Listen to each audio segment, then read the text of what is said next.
Good evening, friends. Well, it's still late at night. It's probably like 10 p.m. in the night, and the boys are still working. So my house is still a little bit of a mess. And by the way, the changes I'm making is not cosmetic. I had some serious problems that needed to be addressed, including mold. I'll show you when it's all done. All right, guys. Well, it's actually starting to drizzle, but I'm still enjoying. It's a beautiful night. I don't think I've showed you what karate looks like at night. But yes, this is what karting looks like when it's late at night. The problem is I don't have enough lighting up here to show you stuff. So I'm just going to go back and talk to you right in front of the house. But something happened to one of my clients today that I need you to know about. So that in future, for those of you who are building in the village, you may want to pay attention to certain things that are completely avoidable. As you all know, construction in the village is not easy. And I'm not saying this is an African problem. I have had very similar issues happen to me too while building and renovating in the US. So, this is a client who's gone through what we typically call character development in Kenya.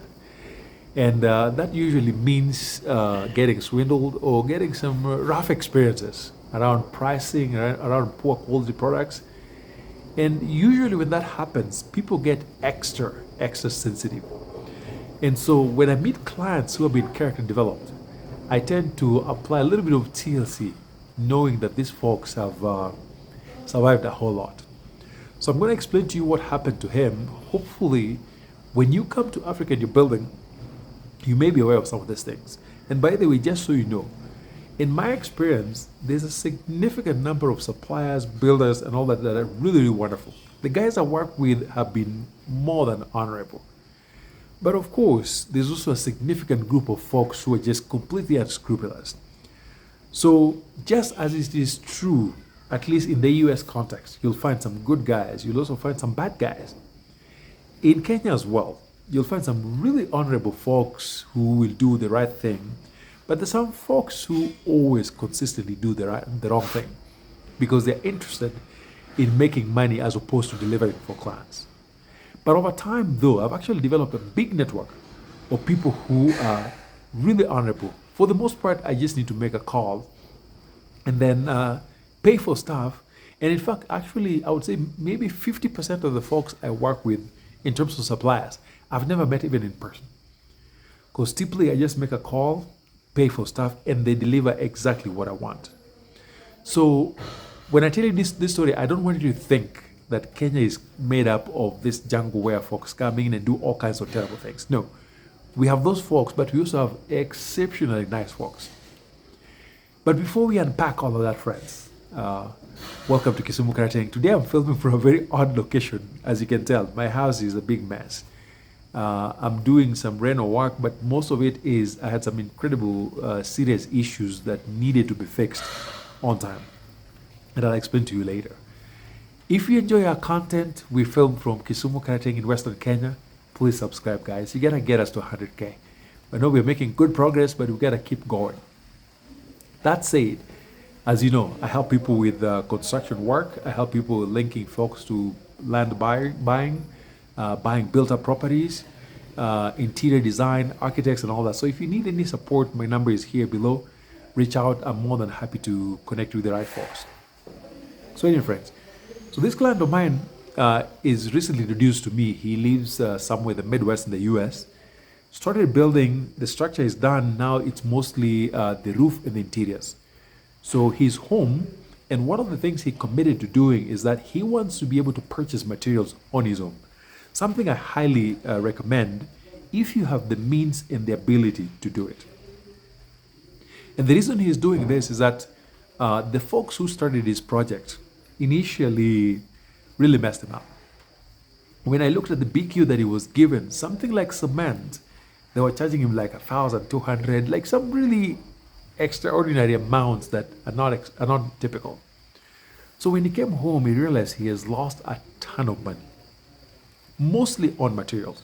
And as I've always told my foodies, they know this. I ask them to make their money on labor. Because anytime you try messing up with materials, you are going to mess up with quality. So he wanted to go buy timber for the roof, and I gave him recommendations because I'm very open about where we buy stuff. And so when our clients are in Kenya, if they have the time, I send them to go personally and pick up whatever they want, they bring, and then we manage stuff. But for those folks who don't have the time, we help with buying stuff. Now the reason I do that is because the vendors that I typically buy from are people who are generally very honorable. And so even when we buy stuff from them and something happens, something goes wrong, material comes to site and we find it's less or broken or not, many of them will actually go back to their site, add the additional material, ship at their own costs. So I never have to worry about something happening with materials in between where we buy them and where they're delivered. So for clients who choose to go buy on their own, I often give them recommendations, but I also ask them to run around on their own. If they find new vendors that are good, we're happy to do that. So the client went to buy timber, and he mentioned a place that has like a bunch of suppliers. And those places are usually not the best places to buy timber. So he said that out there, and I wasn't feeling it. So I told him, maybe you want to try, there's certain independent suppliers who don't work in those group settings. And here's why I ask people to stay away from those places. Oftentimes, you walk in, and whoever you're going to talk to likely may not be the owner of the timber yard, which is exactly what he ran into. So he gets in, meets these guys, they direct him to a particular timber yard, and they're negotiating and all that. And I didn't go because I didn't have the time. So I sent my fundi with him, and he was very insistent that he's heard some great reviews. He's going, and they're like, okay, go try it. So he goes in there, and lo and behold, the person who talks to him is actually a broker, not the owner of the timber yard. So then he explains what he wants. They're super nice, very helpful, and they're doing all the calculations, they're doing all the measurements. And then they buy the timber, they get to the site. The following day, when I send my fundis to do the roofs, I always ask, please verify what has been brought. Because if anything changes, the clients will always bring it back to me. And then they realize that the timber is so much less by like hundreds of feet. And then they tell this guy, and it's like, that is not possible. I bought it, and he was actually riding in the truck that brought the timber. There was no place that was missing. I was like, okay, we've measured, your timber is less by hundreds of feet.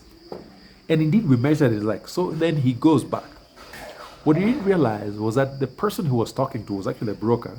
And often those guys typically have like two different tape measures. One legit measure and another one that has been doctored. They actually cut it. And so when you're out there, if you don't know what they're doing, they'll pull out the right one. They show you, take a look at it.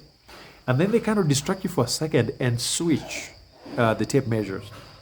So as they do measurements, you're looking at it, everything seems fine. But as the count goes up, you are paying for air. So then, by the time he realizes something is wrong the following day with our guys, so he decides to go back to the yard.